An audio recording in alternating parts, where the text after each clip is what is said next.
Growing up, I would enjoy watching James Bond movies here and there.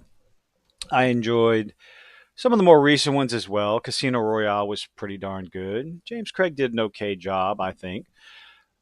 A little more action packed, trying to show off a younger James Bond, which was there was no real problem with that. I grew up Pierce Brosnan and the other ones that I just can't seem to remember the name of. But I know I liked it.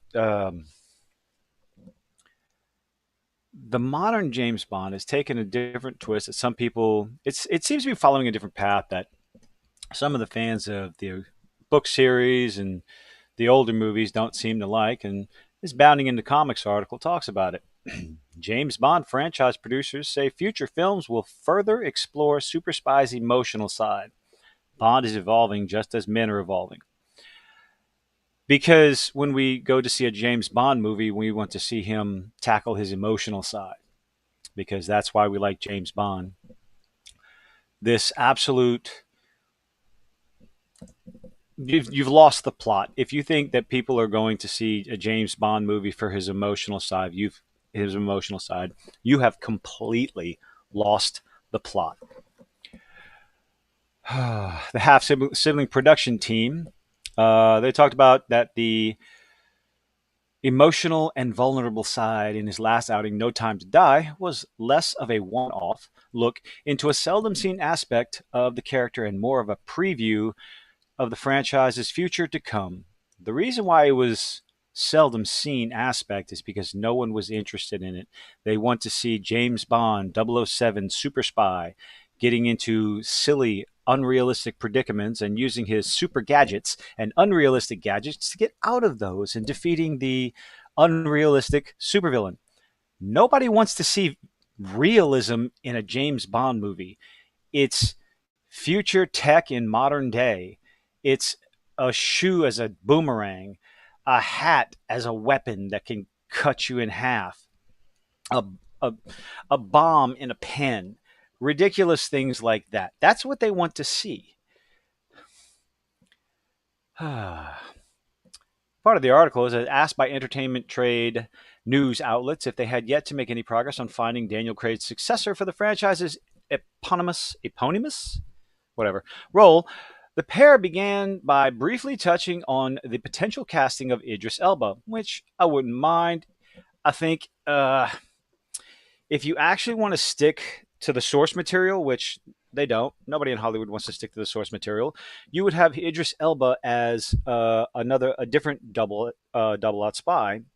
He would be a member of MI6. He would be a different spy, 005, a 008, something like that.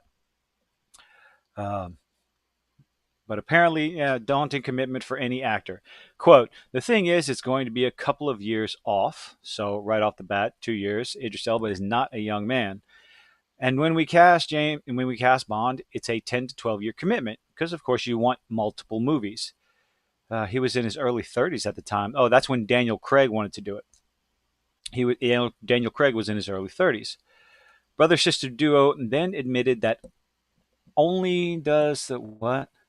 The brother sister duo then admitted that only does the process of rolling not only does the process of rolling out a new Bond require a phenomenal level of dedication, bounding, you missed a word, from whichever actor is lucky enough to land the role, but that it's also a big investment for us too, as, quote, it's not just about casting an actor for a film, it's about a reinvention.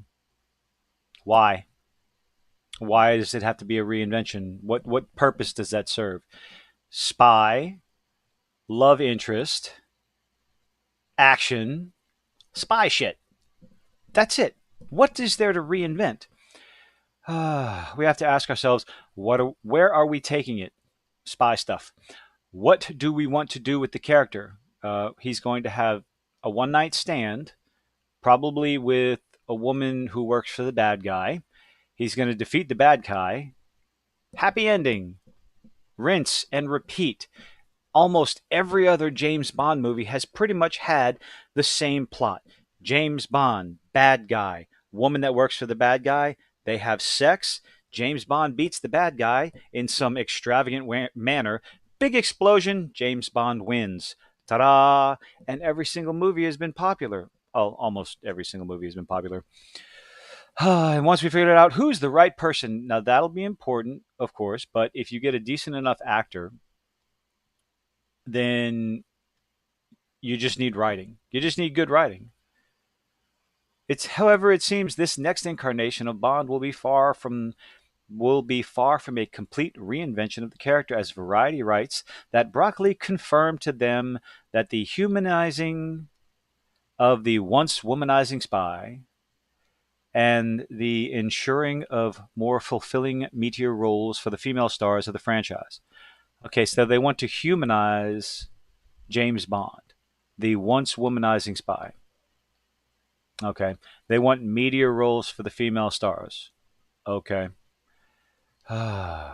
Continuing next film. It all depends on how. Just It's an evolution. Bond is evolving just as men are evolving. I don't know who's evolving at a faster pace. The future, the films over his tenure were the first time we really connected the emotional arc. You need to know your fans. You need to pay attention to the room. You need to be able to read the room and understanding that fans of the James Bond series are not interested as a whole in seeing James Bond's emotional side. They are not interested in his any sort of long-term emotional commitment, a wife, children, stuff like that. Wanting to give more media roles to the female stars, okay, that's fine. But again, the name of the franchise is James Bond, not the female spies in the James Bond universe. I'm not trying to say they're insignificant, but understanding what people want to see when it comes to James Bond is the part you don't want to forget. Focus. Keep an eye on that. Rinse and repeat pretty much what's come before it. Take the basic skeleton of a James Bond movie, change a few characters around, change the setting, but keep the same concept, keep the same idea. James Bond, super spy, bad guy, over the top technology, woman that works for the bad guy, sleeps with James, tricks him, puts him in hell, yeah, tricks him into getting captured. James Bond wins at the end, all go off into the sunset. Ha ha, happy, happy, cliche, trope filled spy movie. It's what people want. That's all they want from James Bond. It's all they've ever wanted from James Bond. The sooner you realize that, the sooner you can understand that, and the sooner you can write that, the more successful the franchise is going to be. If you don't understand why no studio really wanted to pick up No Time to Die for 2 years almost, I forgot what I was saying. Holy crap. I had a brain fart in the middle of what I was saying. The sooner you realize why people didn't want to pick it up because they saw it as a dying franchise based on what you were doing with it, the better. Right? Campy, cliche, trope filled James Bond. Get back to that formula and you'll see success.